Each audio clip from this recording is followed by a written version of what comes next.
Muy bien, yo creo que todos estamos ya enterados de nuestra serie, la secuencia de estudio que estamos llevando, y estamos acá, hermanos, con un propósito, con el propósito de que usted pueda realmente transmitir el mensaje, que usted pueda no se llene nada más de Biblia, no se llene de conocimiento. Hemos dicho y hemos enfatizado que el conocimiento solo no edifica, el conocimiento solo no transforma a nadie. Así que debemos, lo que aprendemos, debemos atesorarlo, aplicarlo a nuestras vidas y luego pasarlo a otras personas. Estaba platicando con unos amigos la semana pasada y me estaban contando una experiencia bastante trágica, en un sentido digo yo, pues hallarse en un lugar perdido, uno que no haya para dónde agarrar. Me estaba contando la historia, yo no sé a cuántos se recuerdan su historia cuando pasaron al otro lado del charco, viniendo de México, ¿verdad? Al otro lado de la frontera. A muchos ya se les olvidó porque ya son US citizen. A otros todavía les recuerda eso cuando usted pasó al otro lado del charco, ¿verdad? Y aquella aventura de pasar el río o pasar el desierto, qué sé yo. Pero si ponemos nosotros un poquito de memoria en nuestra historia, ¿cómo fue esto? Esta familia me estaba contando su historia, cómo ellos habían pasado al otro lado del río, nadaron, pasaron, y fue una odisea pasar al otro lado del río. Ahora, eso no fue todo. Lo que ellos experimentaron después de pasar el río fue que dice que las personas que les venían guiando los agarraron, y todos ustedes saben de lo que estoy hablando, por favor, no se le olvide esto. Dice que se encontraban en un lugar perdidos, en un lugar donde no sabían para dónde iban y estaban confundidos, desesperados, agarraban para un lado, agarraban para otro lado. Las personas que les traían, dice que le habían dicho, si nos agarran a nosotros, ustedes váyanse, no vayan a dejar que los agarren a ustedes. Estas historias son reales, este es nuestro contexto, aquí vivimos nosotros, la gente de la frontera vive esto. Cada día esto es una realidad. Entonces dice que ellos se encontraron confundidos en otro lugar, no hallando para dónde agarrar, no sabiendo qué hacer, etcétera, etcétera. Y yo digo, wow, qué triste es hallarse en un lugar perdido, donde uno no sabe dónde está, donde uno no sabe qué hacer, cómo son las cosas, cómo hacer las cosas, y realmente hay situaciones donde nos encontramos de esa manera. Por ejemplo, una persona que venga saliendo de la cárcel, después que 20 años en la cárcel, no sabe realmente qué está pasando afuera, no sabe cómo la gente se desenvuelve afuera, y de alguna manera han perdido la noción del mundo normal. Para ellos, donde viven, en ese pequeñito recinto donde están, ese es su mundito, ese es donde ellos se han desarrollado por tantos años. Pero ahí atrás, en nuestro edificio acá, tenemos un ministerio que se llama Light My Way, donde las personas que están en esa transición de salir de la cárcel a hacer una vida normal afuera, están poco a poco dándoles permiso para que ellos vayan y observen oportunidades, etcétera, etcétera, para esa transición, que ellos puedan realmente incorporarse a la vida normal otra vez. Entonces, digo yo, pues qué difícil es encontrarse en esa situación. Ahora, cuando nosotros nos remontamos al pueblo de Israel, después de que ellos habían sido liberados, habían sido ellos sacados de esa esclavitud, 400 años, hermanos, ellos no conocían realmente otro estilo de vida. Habían estado por generaciones ahí en Egipto. Ellos no conocían cómo era la vida, no conocían para dónde ellos iban. Después de que Dios mandó a Moisés y ellos fueron liberados, ellos cruzaron el río y habían visto uno y otro milagro de la forma que Dios los había sacado de ese lugar.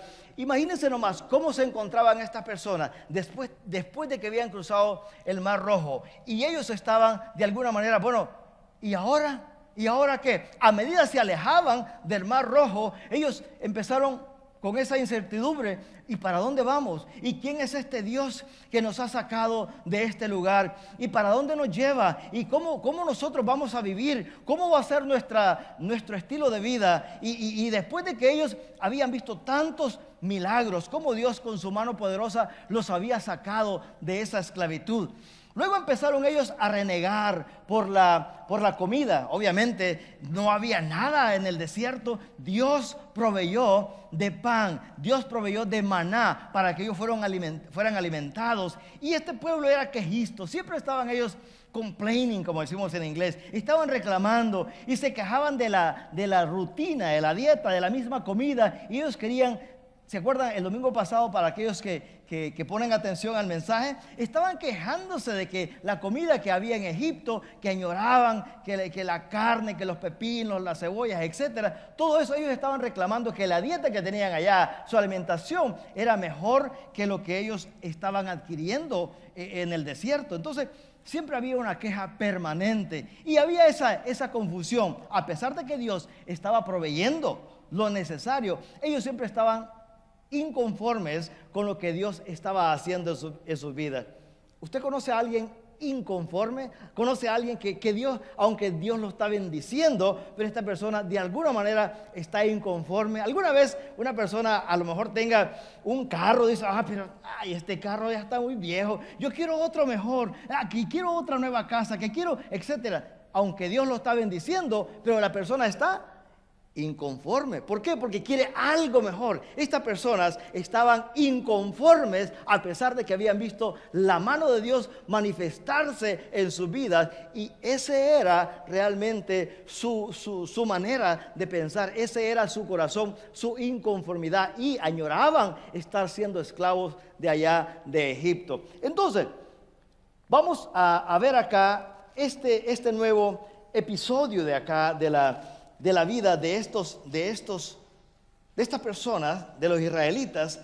Vemos que Dios hizo maravillas, y estas personas vieron todas esas maravillas que Dios había hecho. Ahora, cuando ellos llegaron a un lugar que se llamaba el Monte Sinaí, estaban ellos de alguna manera en esa expectativa. ¿Qué va a pasar acá? Hasta que Dios se les reveló a ellos, hasta que Dios se les reveló a Moisés. Bueno, ahí estaba la presencia de Dios, y fue allí donde Dios llamó a Moisés y le entregó la ley. Acordémonos de que el pacto que Dios hizo con Abraham, Dios hizo pacto con Abraham, hizo pacto con Noé, hizo pacto con Adán también, pero el pacto que hizo con Moisés fue a raíz de que este pueblo necesitaba tener una idea de lo que ellos iban a hacer en esta nueva vida. ¿Se acuerda usted cuando Dios mismo destruyó los habitantes en el tiempo de Noé? Dice que estaba tan desordenado que cada quien hacía lo que se le antojaba, y había tanta convulsión en el mundo que Dios dijo, bueno, tengo que barrer con toda esta generación y comenzar de nuevo. ¿Usted se acuerda de Sodoma y Gomorra? Dios tuvo que destruir también esos lugares porque había demasiado, el pecado se había metido en esos lugares, y no había una forma como estas personas pudieran ser regeneradas. Ya el pecado había tomado control de sus vidas, y Dios decidió en su misericordia terminar con esta generación. Vaya conmigo por favor a Éxodo 19. Vamos a ver el texto acá. Éxodo 19. Éxodo 19. Capítulo 19, versículos del 3 al 6. Vea conmigo por favor, 19 del 3 al 6. Y dice así: y Moisés subió a Dios, y Jehová lo llamó desde el monte, diciendo: así dirás a la casa de Jacob, y anunciarás a los hijos de Israel. Dice: vosotros visteis lo que hice a los egipcios, y cómo os tomé sobre alas de águila, y os he traído a mí. Ahora pues, si diereis oído a mi voz, y guardareis mi pacto, vosotros seréis mi especial tesoro sobre todos los pueblos, porque mía es toda la tierra, y vosotros me seréis un reino de sacerdotes y gente santa. Estas son las palabras que dirás a los hijos de Israel. Estamos hablando acá que Dios estaba hablando con Moisés, llamó a Moisés para darle instrucciones cómo su pueblo tenía que vivir en esa nueva etapa de su vida. Ellos estaban confundidos, después de 400 años no sabían para dónde iban, no sabían ellos nada del pacto que había hecho Dios con Abraham, que le había prometido la tierra de Israel, la tierra prometida. Ellos iban para Canaán y luego ellos no tenían ni idea cómo ellos iban a vivir. Entonces Dios llamó a Moisés y le explicó y le dijo estas palabras. Ahora, cuando Moisés fue a la presencia de Dios, dice que en la montaña, en el monte, había nubes, había humo, había como neblina, entonces no se miraba nada. Allí estaba Moisés en la presencia de Dios y ellos se quedaron acampando allí. Ellos no estaban permitidos tocar nada. ¿Por qué? Porque dice que si tocaban al pie del monte, ellos iban a perecer. Entonces ellos estaban a la expectativa cuando Moisés iba a regresar con lo que Dios le había ordenado. Y esto fue lo que Dios le dijo a Moisés, lo que acabamos de leer. Esto le vas a decir a los hijos de Israel. Esta es la forma en que ellos tienen que vivir. Y fue donde Dios le dio a Moisés los 10 mandamientos que todos conocemos. ¿Quiénes han escuchado de los 10 mandamientos?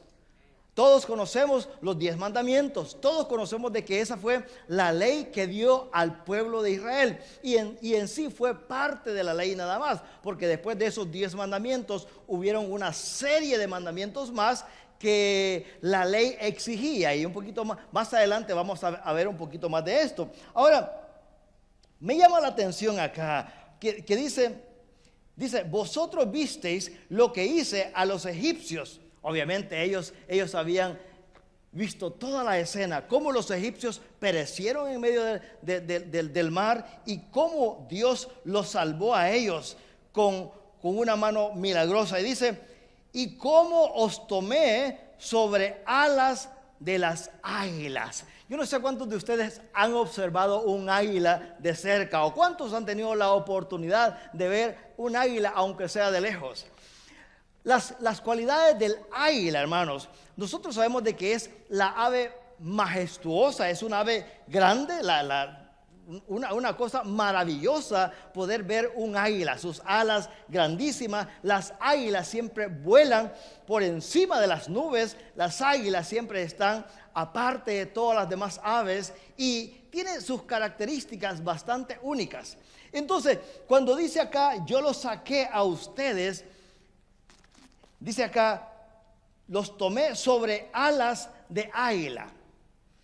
¿Cómo un águila puede proteger a sus polluelos? ¿Cómo un águila realmente, antes de mandar a sus aguilitas, a sus polluelos a la vida normal, el águila siempre está protegiendo a sus polluelos? Cuando los aguilitas, cuando los babies empiezan a echar pluma y empiezan ya a querer volar, ¿sabe lo que hace el águila? La águila madre lo que hace es que se los pone sobre sus alas, se extiende sus alas y se los pone sobre sus alas y se los lleva a un lugar y los deja caer. Los deja caer y empiezan los aguilitas a querer volar así. Cuando ve que van para abajo, el águila va para abajo y les pone sus alas otra vez para que ellos, para agarrarlos y que ellos no se vayan a matar. Y de esa manera los aguilitas comienzan a aprender a volar por ellos mismos, a tal grado de que cuando ellos ya han aprendido y pueden hacer su vida independiente, ya no necesitan más. Pero el águila tiene un instinto protector también. El águila siempre está protegiendo sus polluelos. Igual la gallina, cuando una gallina está con sus pollitos, usted se le acerca a una gallina, lo más probable es que se le va a ir encima y lo va a picotear, porque está protegiendo a sus polluelos. Ese es el instinto, no es que está pensando, sino que es un instinto natural que Dios les ha dado. Entonces, dice que Dios los protegió a ellos, Dios los sacó como alas de águila, los sacó y los protegió, donde este pueblo obviamente estaba desprotegido, pero Dios usó a Moisés para que este pueblo saliera de esa esclavitud. Ahora, otra de las cualidades del águila es que el águila vuela tan alto y hace sus guaridas, sus nidos en las montañas, en los árboles, altos, y el águila no va a volar cuando el viento está pacífico. El águila siempre va a volar cuando hay ese viento que está soplando fuerte. ¿Por qué? Porque el águila tiene un peso bastante considerable, y con un par de aleteos que el águila haga, tiene para elevarse. El viento lo eleva al águila. No está siempre moviendo sus alas. El águila da unos cuantos aleteos y después se queda planeando nada más. Usted va a ver el águila que siempre está planeando. ¿Por qué? Porque ya agarró suficiente impulso y está volando sobre las nubes y está volando a grandes alturas. Hermanos, muchas veces Dios nos protege a nosotros, así como el águila protege a sus polluelos. Dios muchas veces nos cubre con sus alas. Dios nos protege como pueblo que somos de Dios. Así como Dios sacó a ese pueblo y los protegió como alas de águila, así Dios protege ahora a sus hijos. Yo no sé cuántas veces usted ha pasado momentos difíciles en su vida, donde dice: yo no sé cómo hice, pero salí de esa prueba que tenía.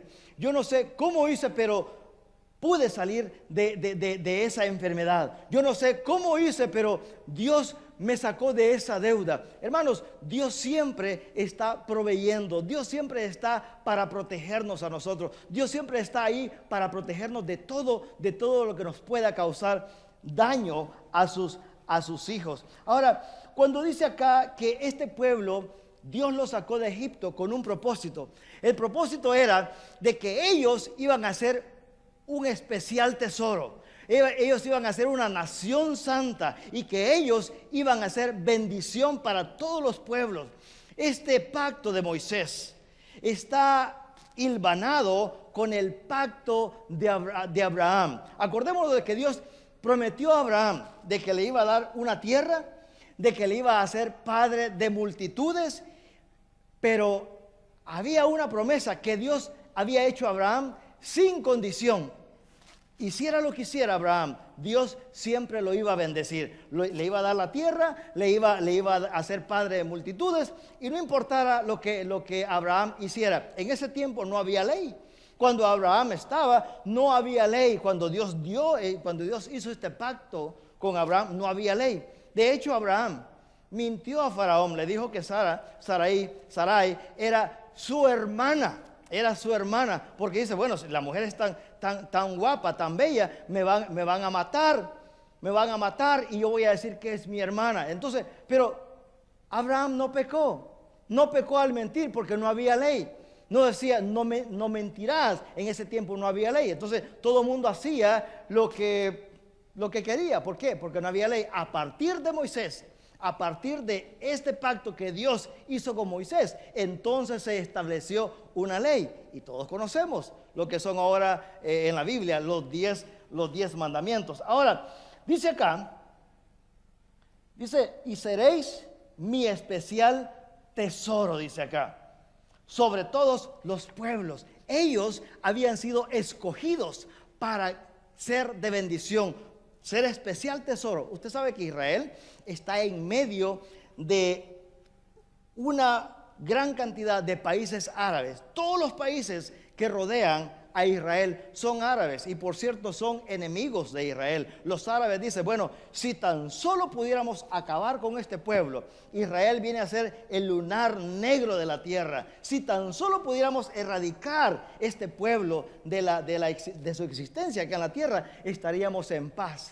Lo cual es imposible. Aunque Israel esté protegido, aunque Israel esté rodeado de enemigos, está protegido por Dios. Jamás podrán deshacerse de esa nación. ¿Por qué? Porque dice que son ¿qué? Especial tesoro. Dice: serán especial tesoro sobre todos los pueblos. Dice: porque mía es la tierra. Ahora, una parte. La otra parte dice que y seréis, y dice: y vosotros me seréis un reino de sacerdotes. Me seréis un reino de sacerdotes y gente santa. Entonces, estas son las palabras, le dice, que dirás a los hijos de Israel: me serán especial tesoro y me serán un pueblo de sacerdotes. Y eso fue así. Ellos fueron un pueblo de sacerdote. Ahora, ¿cuál era la función de un sacerdote? ¿Cuál era la función de un sacerdote ante Dios? El sacerdote básicamente tenía dos funciones. El sacerdote era aquel que presentaba a un pueblo pecador ante un Dios santo. Y la otra función era que presentaba a un Dios santo ante un pueblo pecador. Entonces, el sacerdote estaba siempre intercediendo por un pueblo pecador. El sacerdote siempre estaba presentando a un Dios santo a este pueblo. Entonces, y dice acá: vosotros me seréis un reino de sacerdotes y gente santa. Estas son las palabras que dirás a los hijos de Israel. Después el apóstol Pedro confirma estas palabras a este pueblo judío. Acordémonos que el apóstol Pedro fue el apóstol de los judíos. El apóstol Pablo fue el apóstol de los gentiles. Ahora dirá usted, bueno, ¿quiénes son judíos y quiénes son gentiles? Judíos son todos aquellos que han nacido en Israel y que han practicado el judaísmo, o más bien se les conoce también como hebreos o israelitas. Ahora, gentiles, gentil es todo aquel que no es hebreo, es todo aquel que no es judío. Si usted nació en Israel, usted no se le considera gentil, usted es hebreo. Ahora, nosotros hemos nacido en Michoacán, allá en San Juan del Río, en diferentes lugares. Usted no es judío, usted es gentil, yo soy gentil. ¿Por qué? Porque no nacimos allá. Entonces, cada uno de nosotros nos consideramos o nos considera gentiles. Ahora, el apóstol Pablo vino para los gentiles, el apóstol Pedro vino para los hebreos, para los judíos. Y miren lo que dice el apóstol Pedro en 1 de Pedro 2:9. Aquí les confirma esa promesa. Dice: mas vosotros sois linaje escogido. Está hablando acá a un pueblo hebreo. Mas vosotros sois linaje escogido, real sacerdocio, nación santa, pueblo adquirido por Dios, para que anunciéis las virtudes de aquel que nos llamó de las tinieblas a la luz admirable que es Cristo. Aquí Dios está redefiniendo a Israel. Ahora, primero ellos eran un pueblo a quienes Dios había rescatado milagrosamente de la esclavitud. Después dice, ellos van a ser un especial tesoro. Después dice que van a ser real sacerdocio, nación santa, y que van a ser de bendición para todos los pueblos. Van a ser algo especial. Ahora, cuando dice yo los he traído, hermanos, el hombre nunca ha dado la iniciativa de buscar de Dios. Es Dios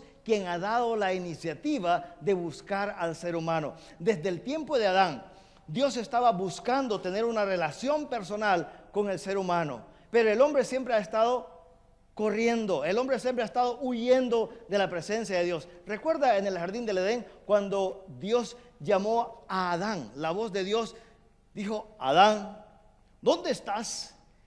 Y Adán se escondió. Dijo: no te escondas, ¿por qué tienes miedo? Bueno, es que estoy desnudo, pero ¿quién te dijo que estabas desnudo? Entonces, Dios siempre ha andado buscando tener una relación con el ser humano, pero el ser humano siempre ha huido de la presencia de Dios. Seréis especial tesoro. Ahora, esto era la nueva identidad que Dios estaba dando a este pueblo. Ellos habían sido esclavos en esos 400 años, en esa vida, pero ahora les estaba dando una nueva identidad. Seréis especial tesoro, seréis un pueblo de sacerdotes para que sean de bendición a los demás pueblos. Dios estaba hablando de una manera bastante sencilla.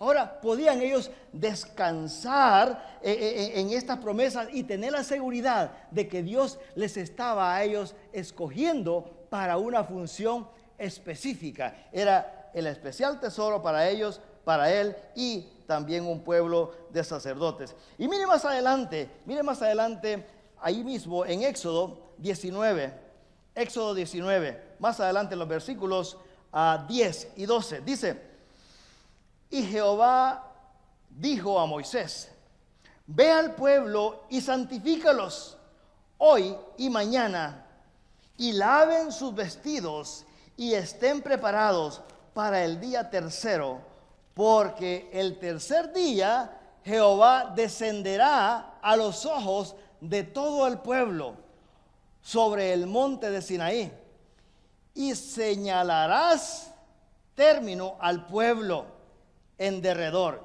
diciendo: guardaos, no subáis al monte, ni toquéis sus límites. Cualquiera que tocare el monte, de seguro morirá. El pueblo estaba aterrorizado porque habían escuchado estas palabras y decir: no, Moisés, nosotros no podemos tocar el monte porque no queremos morir. Mejor tú dinos el mensaje, tú dinos qué te dijo Jehová Dios para nosotros. Y vino Moisés y les dio este mensaje. Entonces ellos tenían que consagrarse para que ellos pudieran ministrar a otras personas. Dijo que tenían que consagrarse y no tocar el monte, no tocar ninguna de los lugares que Dios le había dicho que tocara. ¿Por qué? Porque ciertamente iban a morir. Ahora, ¿por qué Dios estaba diciendo que estas personas tenían que consagrarse?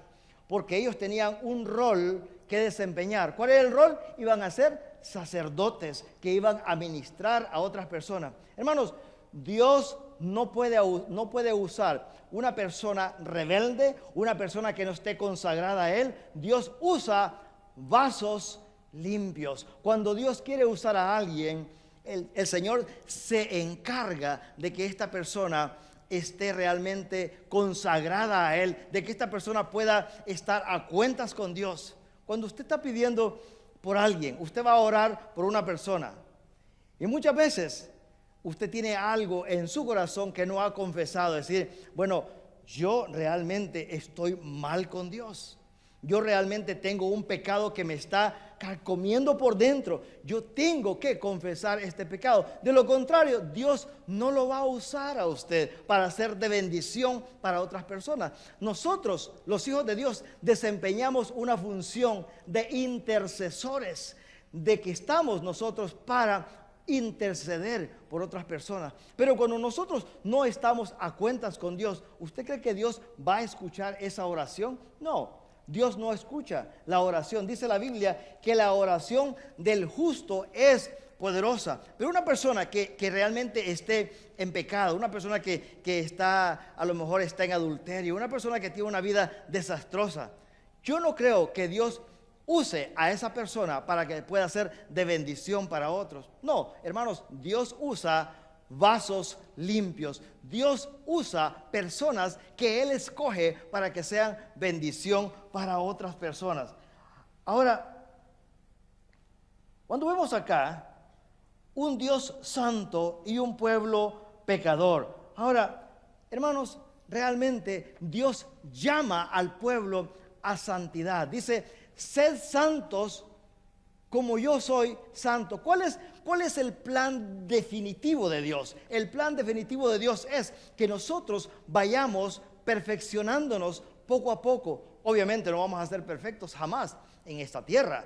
La perfección va a ser cuando lleguemos a su presencia. Pero el plan divino de Dios es que nosotros seamos mejores hijos, que seamos limpiados cada día, que seamos personas que estamos más cerca de Él cada día. ¿Por qué? Porque Dios quiere que lleguemos a ser así como nuestro Señor Jesucristo. El plan de Dios es que vayamos creciendo poco a poco, así como es realmente el plan de Dios. Ahora, acordémonos que la ley en el Antiguo Testamento comenzó todo con los 10 mandamientos, pero después de los 10 mandamientos vinieron muchas más mandatos, muchas más leyes, a tal grado que llegaron a ser tantas, con un total de 613 mandamientos, 613 prohibiciones para el pueblo de Israel. Jamás en la vida el pueblo iba a cumplir con 613 mandamientos, 613 prohibiciones, pero realmente Dios proveyó otro medio. Ahora, estas leyes, hermanos, tenían la obligatoriedad en el pueblo de Israel en cuanto a la ley civil, a la ley religiosa y a lo moral. Esas tres áreas cubrían estos 613 mandamientos.